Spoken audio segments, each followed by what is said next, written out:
Hey VC, vinyl community. It's Trevor back with another Flat Round and Spun. Here to do a vinyl finds or things I've acquired in the last couple months. Last one I did was in December, so been letting it accumulate here for a little bit. Haven't been buying a whole lot. Just, you know, other things that are priority instead of spending on records as much as I'd love to. But we'll do this quick. Some of these are kind of repeats. I used them in some contest videos a little bit ago, so we'll get going here. First one was in my records from 1983. So we got Dio, the first Ronnie James Dio album outside of being another band. I want to say that this is an Italian pressing, but it's new. It's got the original artwork as opposed to the remix one that came out last year. It's on Vertigo Records, and get this out. Yeah, just the original artwork, same album. I think this pressing sounds a little thin, but I didn't really like the remix. I was listening to it streaming, and I just prefer the original mix. Okay, next, an actual new record. Everything, or Dying of Everything, sorry, from Obituary. This came out back in January. This is the Orange Crush version of the vinyl. Just a great Florida death metal album. Legends. The first track, Barely Alive, comes out of the gate just rapid fire, and then they go into their normal Obituary, kind of a bit slower mid-tempo death metal, but it's really good though. I highly recommend it. Obituary, Dying of Everything. Next is the final installment of the Metallica Vinyl Club leftovers from the Black Album box set. Even the label kind of looks like resembles the label for the Black Album. This contains 4 tracks, Nothing Else Matters, string and vocal mix. I mean, I don't really care for the song itself, but this version I actually kind of dig because it's just, like I said, it's just string and vocals, and it's actually really cool. Rough mix of My Friend of Misery, my personal favorite song off that album. And then on the B-side, live tracks, No Remorse at Day on the Green in 91, and The Shortest Straw at the Castle Farms Music Theater in Charlevoix, Michigan, up north from where I grew up. And they were saying that they're not renewing the Vinyl Club, probably because they're going to concentrate on their new album, 72 Seasons. So they're going to be busy with that. Next, I don't buy that many 7 inches, but this is actually only a couple years old, but they reissued it, and the original ones are quite expensive. But this is 7 inches of Satanic Panic from Ghost.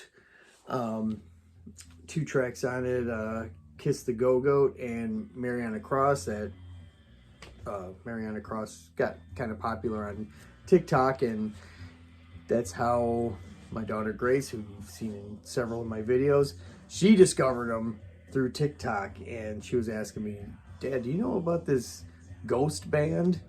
She thought that was the name, Ghost Band, and I'm like, I know of Ghost, let me hear it. And she played it for me. I'm like, oh yeah, I know those guys. In fact, I've seen them a few times. And I got one for myself and one for her on cool purple vinyl. And this is a surprise. I'm taking her to see Ghost this August, so I'm not even gonna tell her until we actually get to the venue. So I want to do some video just to get some reaction out of her face. So hopefully we'll do that. Next is one of my favorite albums of the early 90s. This one's from 92. Skinny Puppy, Last Rites. This really takes it to the threshold of industrial music. This is a network reissue. I heard mixed reviews on these reissues that Network is putting out of the Skinny Puppy catalog. Honestly, I think this thing sounds fine. It sounds great to me, actually. My only complaint is just the bare bones packaging. I mean, it's just the jacket. The inner sleeve was just a paper sleeve, so I got rid of that. But yeah, Killing Game, which was a single off there. Inquisition, my favorite song, Scrapyard, which is just utter noise. Favorite track on here, but I always said that this was the soundtrack to a nightmare. So if you dare stream it, check it out. Skinny Puppy, Last Rites. I say I don't buy that many 7 inches. I bought another one. This was also in a contest a few weeks ago, but this is Ugly But Proud, Knuckles from Nowhere, Detroit crossover band, metal, hardcore. It's a 4-track EP. My personal favorite song on here was Death Clowns. Such a cool song. Starts out kind of lead guitar doing circus music, but yeah, first hardcore show I ever went, and these guys were the opening act. Ugly But Proud. Next, from 1984, one of my favorite albums from 1984, which I'll probably do a video next year when it becomes 40th anniversary type thing. Defenders of the Faith, Judas Priest. This was the first Judas Priest album I ever bought. I bought it on cassette back in the day. Obviously, this is a reissue. The reissues that they did, I want to say these are 2017 that these came out. Really great job, but I mean, it's pretty much just like the original. Packaging is just the same, but this is always like my favorite artwork for a Judas Priest album. Loved it. Free Will Burn in the opening track, favorite song off here, and one of my favorite Judas Priest songs. Just out the gate, ripping. So, Judas Priest, Defenders of the Faith. And got this yesterday, as we were saying, taking Grace to see them later this year. Impera from Ghost. I am so late to the party with this album. I have been streaming it since it was released. It took me a while to warm up to it. I mean, it is probably their poppiest album, in my opinion. You